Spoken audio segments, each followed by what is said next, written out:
नमस्कार दोस्तों, स्वागत है आप लोगों का स्टडी बाय ट्रिक चैनल पर। यहाँ पर हम लोग सारे सब्जेक्ट से रिलेटेड पीवाईक्यू और एमसीक्यू की वीडियो डालेंगे, जिससे आप लोगों को गवर्नमेंट जॉब की तैयारी में बहुत ही आसानी होगी। मैंने पिछले वीडियो में पॉलिटी के प्रियम्बल चैप्टर से रिलेटेड एमसीक्यू करा था, आप उसको प्लेलिस्ट में जाकर जरूर देखें। आज हम उसी सीरीज़ को कंटिन्यू करते हुए प्रियम्बल के बाकी बचे हुए एमसीक्यू को स्टार्ट करेंगे। तो चलिए शुरू करते हैं।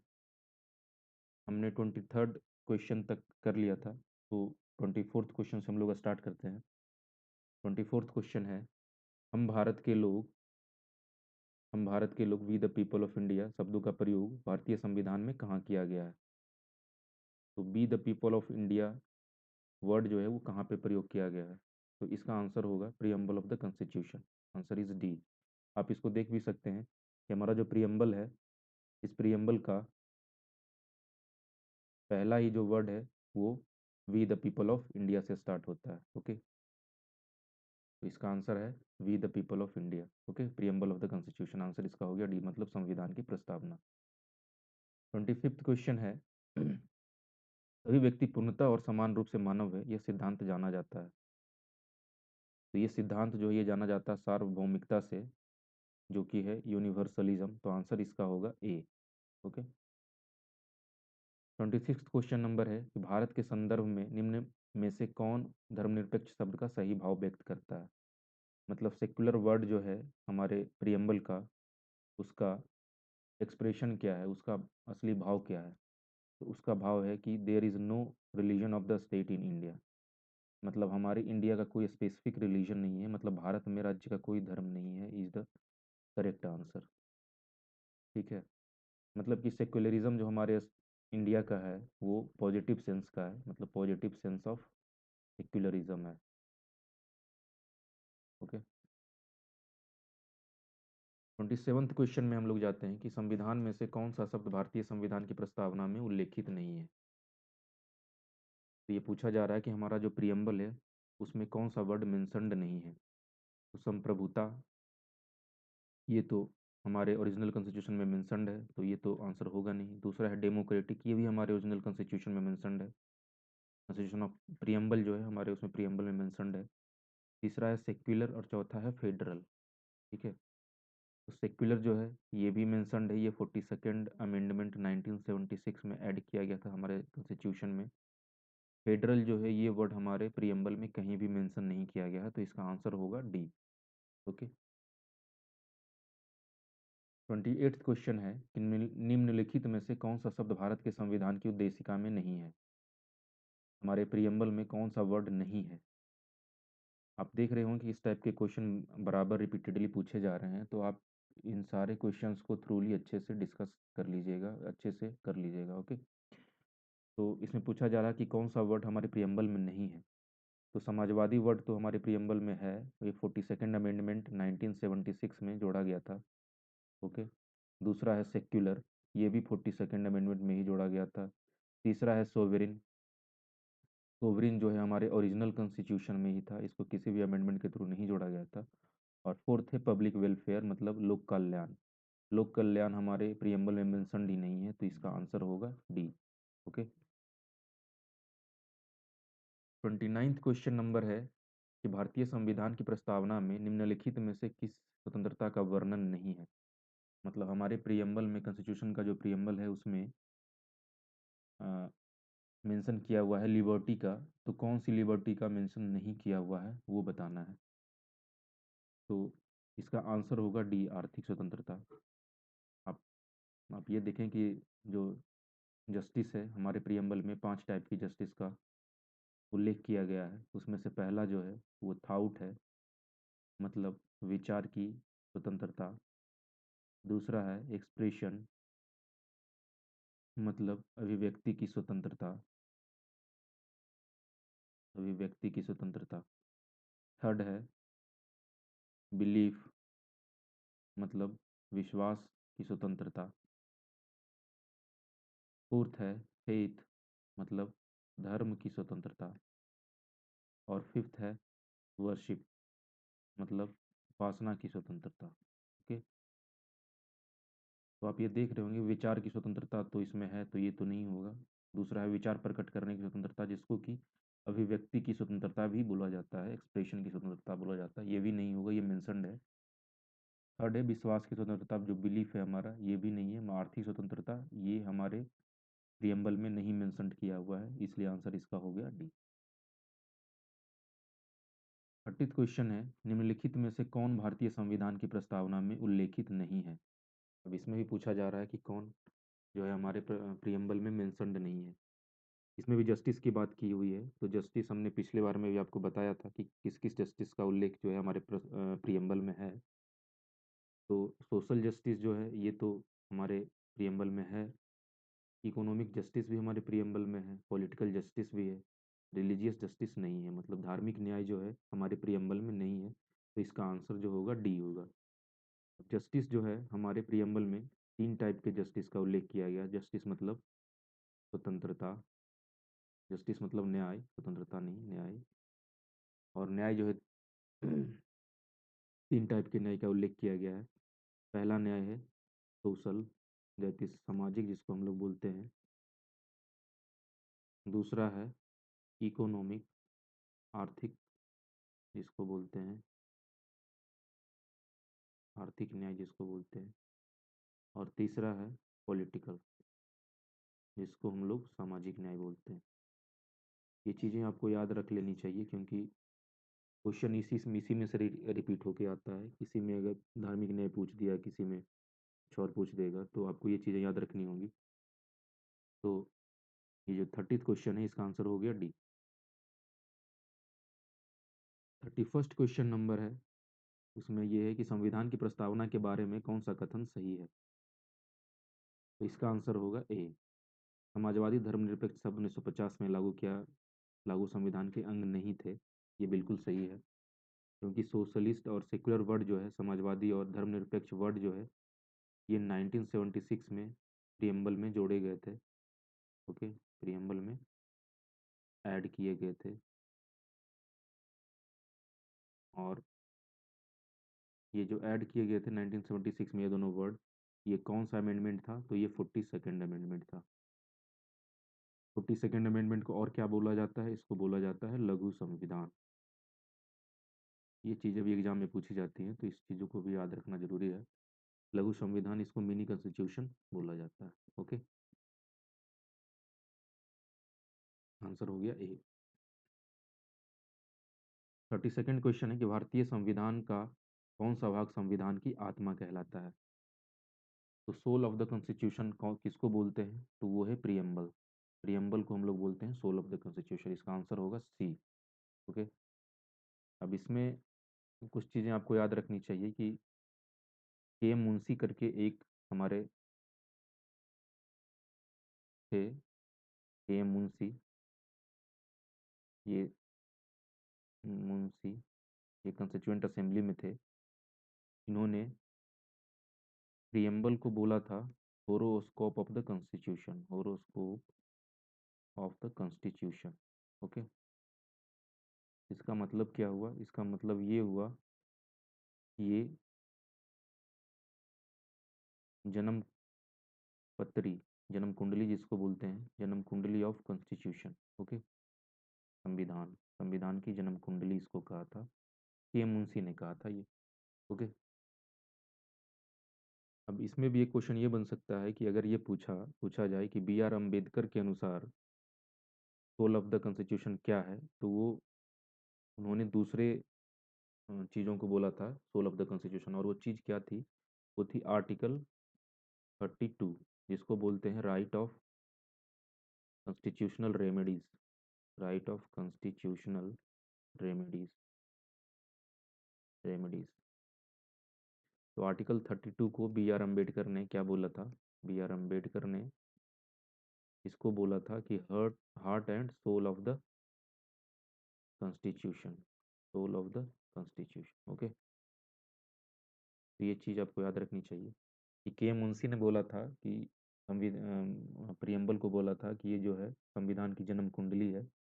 और अगर बी आर अम्बेडकर की बात की जाए, तो बी आर अम्बेडकर ने हार्ट और सोल जो है, हृदय और सोल, ये बोला था किसको, आर्टिकल 32 को, राइट ऑफ कॉन्स्टिट्यूशनल रेमेडीज को। ठीक है, ये हो गया 32। 33rd क्वेश्चन है, निम्नलिखित में से किसने भारतीय संविधान की प्रस्तावना को हमारे संप्रभु प्रजातांत्रिक गणतंत्र की जन्म कुंडली कहा? ये क्वेश्चन हमने पिछले में डिस्कस कर लिया उसमें, तो ये इसका आंसर होगा के मुंशी, डी। ओके। 34th है कि संविधान को एक पवित्र दस्तावेज किसने कहा है? तो संविधान को एक पवित्र दस्तावेज कहा है बी आर अम्बेडकर ने, सेक्रेट डॉक्यूमेंट इन्होंने बोला था बी आर अम्बेडकर ने। ओके। 35th क्वेश्चन है कि इस वाद के फैसले में सर्वोच्च न्यायालय ने सर्वप्रथम घोषित किया कि उस देश का संविधान का हिस्सा नहीं है। तो ये जो केस था ये था बेरूबारी केस। ओके, तो इसको आपको याद रखना है कि बेरूबारी केस जो था उसमें सुप्रीम कोर्ट ने पहली बार ये कहा था कि प्रियम्बल जो है वो कॉन्स्टिट्यूशन का पार्ट नहीं है। ये बेरूबारी केस था क्या? तो बेरूबारी एक जगह है वेस्ट बंगाल में, जब हमारे कंट्री का डिवीज़न जो हो रहा था तो उस समय लॉर्ड माउंटबेटन ने, जो रेड क्लिफ थे, उनको अपॉइंट किया कि आप जो है डिमार्केशन कीजिए बाउंड्री का। और रेड क्लिफ जो थे उन्होंने बैठे बैठे डिमार्केशन कर दी, उनको कोई आइडिया नहीं था कि कौन सी टेरिटरी कहाँ जानी चाहिए क्या नहीं जानी चाहिए। उन्होंने मैप के हिसाब से डिवीज़न करना चालू कर दिया। तो बेरूबारी जो एरिया था ये इंडिया के अंदर, न तो इंडिया के अंदर लिखित दिया गया न तो पाकिस्तान के अंदर लिखित दिया गया। ओके, मतलब ये ऑन पेपर कहीं पे भी नहीं था, लेकिन जनरली जो था ये इंडिया में ही था, लेकिन इसको कहीं पेपर पे ये लिखित नहीं दिया गया था कि ये इंडिया में है। तो इसको लेके 1952 में पाक ने उसको, पाकिस्तान जो है, पाकिस्तान ने इसको अपना एरिया क्लेम करना चालू कर दिया। ओके, तो इसके बाद 1958 में एक एग्रीमेंट हुआ, जो उस समय पाकिस्तान के प्रधानमंत्री थे नून नून और इंडिया के प्राइम मिनिस्टर थे अब हमारे नेहरू जी। इन दोनों के बीच नून नेहरू एग्रीमेंट हुआ। और इसमें नेहरू जी ने जो बेरूबारी का एरिया है, बेरूबारी का जो एरिया है ये दे दिया पाकिस्तान को। ओके, नेहरू जी कुछ इसमें उलझना नहीं चाहते थे, नई नई कंट्री बनी थी तो इसके चलते उन्होंने बेरूबारी को पाकिस्तान को दे दिया। इसका बहुत हाईली अपोज किया गया, वेस्ट बंगाल में भी इसका बहुत ज़्यादा अपोज किया गया। तो यही इस केस से रिलेटेड चीज़ें थी। इसको सुप्रीम कोर्ट में बाद में इसमें चैलेंज किया गया। ठीक है, तो 35th जो क्वेश्चन है उसका आंसर हो गया ए। 36th क्वेश्चन है, निम्नलिखित में से किस वाद में उच्चतम न्यायालय ने धारणा प्रस्तुत की कि उद्देशिका संविधान सभा का भाग है? तो ये जो केस था ये बम्बई बनाम यूनियन ऑफ इंडिया का केस है। ओके, ये बम्बई बनाम यूनियन ऑफ इंडिया का केस है। इसमें, इस केस में सुप्रीम कोर्ट ने ये बोला कि जो प्रियम्बल है हमारे कॉन्स्टिट्यूशन का एक इंटीग्रल पार्ट। ओके, तो इसको आपको ये याद रखना है।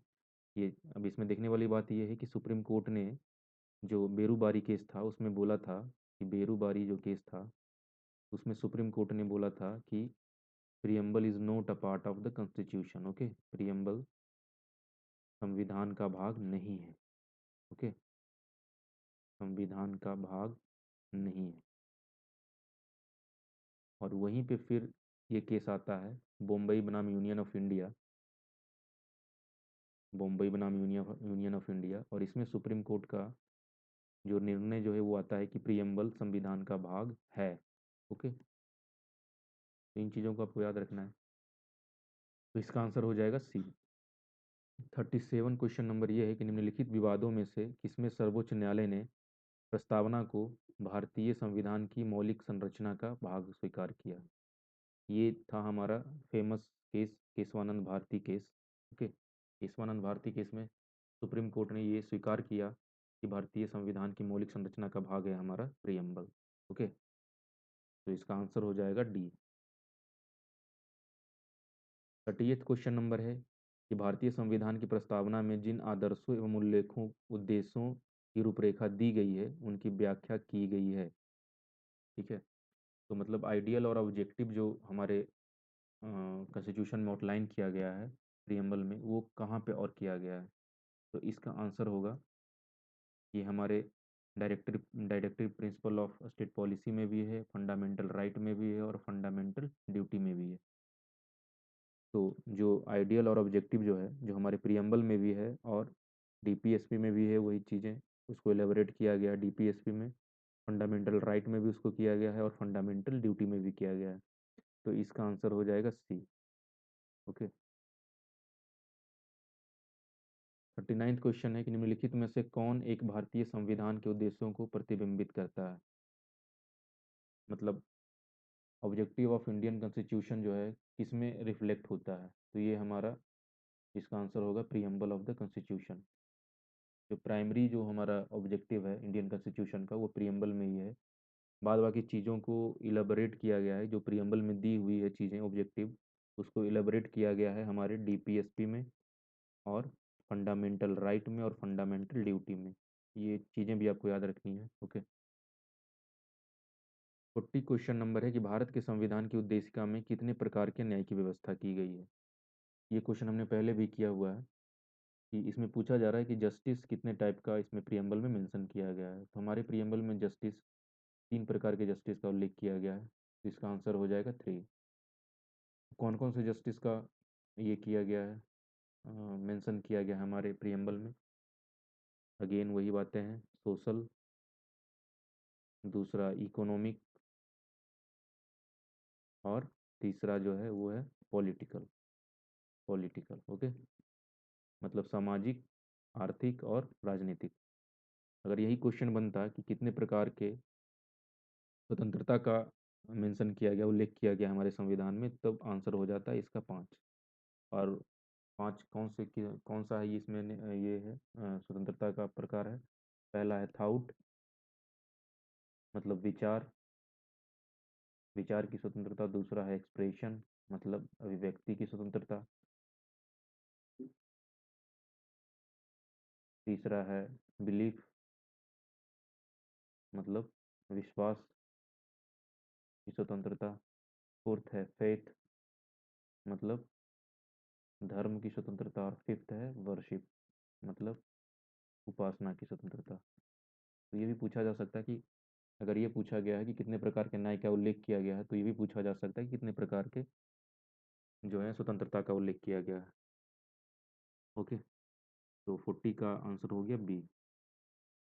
41 क्वेश्चन है, इसमें है कि भारतीय संविधान की प्रस्तावना में इसके सभी नागरिकों को कौन सा न्याय प्रदान करने की स्वतंत्रता की गई है। तो मतलब कौन सा जस्टिस प्रोवाइड किया जाएगा हमारे सिटीजन को प्रियम्बल के थ्रू। तो इसका आंसर है D, social, economic and political. अभी हमने पिछले वाले में करा है सामाजिक, आर्थिक और राजनीतिक। ठीक है। 42nd क्वेश्चन है कि भारत के संविधान के उद्देश्यों में से एक के रूप में आर्थिक न्याय का किसमें उपबंध किया गया है। ओके। तो इसका आंसर होगा हमारा B, preamble and the DPSP. Okay, ठीक है। इकोनॉमिक जस्टिस जो है, इकोनॉमिक जस्टिस, इकोनॉमिक जस्टिस मतलब आर्थिक न्याय, ये हमारे प्रियम्बल में भी है। आपने प्रियम्बल में देखा है कि इकोनॉमिक जस्टिस का उल्लेख किया गया है और साथ में डीपीएसपी में भी उल्लेख है इसका। तो इसलिए इसका आंसर हो जाएगा बी। ओके। 43rd क्वेश्चन है, संविधान, भारत के संविधान की उद्देशिका। अब इसमें स्टेटमेंट दिया हुआ है, कौन सा करेक्ट है। इस part of constitution but has no legal effect, मतलब संविधान का भाग है किंतु कोई विधिक प्रभाव नहीं रखती है। बी ऑप्शन है कि संविधान का भाग नहीं है और कोई विधिक प्रभाव भी नहीं रखती है। ये कि संविधान का भाग है और वैसा ही विधिक प्रभाव रखती है जैसा कि उसका कोई अन्य भाग। डी है संविधान का भाग है किंतु उसके अन्य भागों से स्वतंत्र होकर उसका कोई विधिक प्रभाव नहीं है। बिल्कुल सही है। तो प्रियम्बल जो है संविधान का भाग है, लेकिन अगर उसको अन्य भाग से उसको अलग कर दिया जाए तो उसका कोई भी लीगल इफेक्ट नहीं होता है। ठीक है। तो इसका आंसर हो जाएगा डी। मतलब प्रियम्बल को हम लोग जब एम्बिगियस कंडीशन रहेगी, मतलब जब मालूम नहीं चलेगा कि क्या करना है, तभी जाके प्रियम्बल को देखना है। तो इसका कोई सेपरेट लीगल इफेक्ट नहीं है, तो इसका आंसर हो जाएगा डी। तो 43rd का आंसर है डी। ओके। 44th क्वेश्चन है कि संविधान में दिया गया आमुख, मतलब स्टेटमेंट दी हुई है, अब इसको देखना है कि कौन सा सही है। तो हमारा प्रियम्बल जो है, पहला ऑप्शन इसका है कि हमारा प्रियम्बल जो है does not apply in the court, Bharat के न्यायालय में लागू नहीं होता है। ठीक है, ये तो बिल्कुल सही है।